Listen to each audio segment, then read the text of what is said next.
Dallas McLaughlin started building websites as a teenager and taught himself how to do SEO, search engine optimization.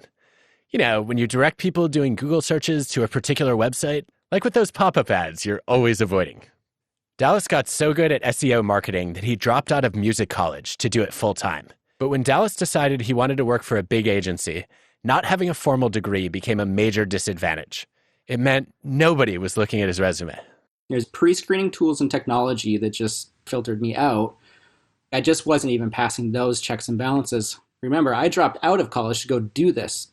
I just knew that I could do that better than anybody stepping out of a college with a communications degree. Research reveals that when their jobs are under threat, people with lower social class tend to narrow their networks, while people with higher status tend to broaden their networks. They reach beyond the inner circle, which actually turns out to be a way of changing course when the going is rough, and is something we should support everyone to do. Or, if you want to be really proactive, you can expand your network to include complete strangers.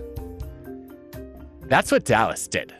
So let's say you're an executive named John Smith, and you're Googling yourself because you have nothing better to do.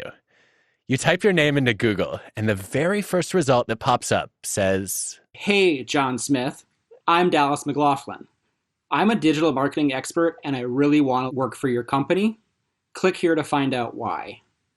I basically turned the entire hiring process around, and I stopped sending resumes. Oh, this is so clever. So wait a minute. How many people actually followed up, and how many people ignored it?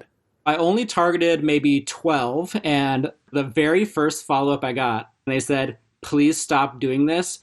I don't like it." So they didn't like the fact that you were so effective in advertising that you were able to annoy them and creep them out a little? Yeah, it's also me screening them out.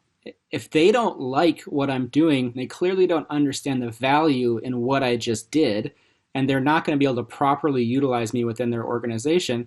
I don't want to work there anyway.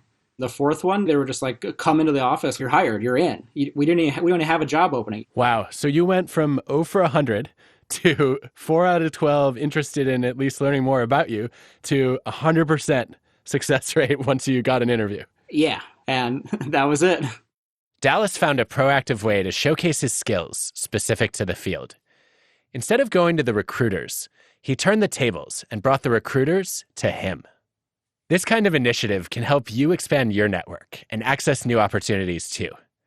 There's evidence that side hustles can boost our engagement and performance in our full-time jobs. And sometimes they even become a career. Go do that thing that excites you. If you are an architect, go draw blueprints. If you're an auto mechanic, go fix everybody's cars. And if you do that long enough and you do it well enough, somebody's going to notice.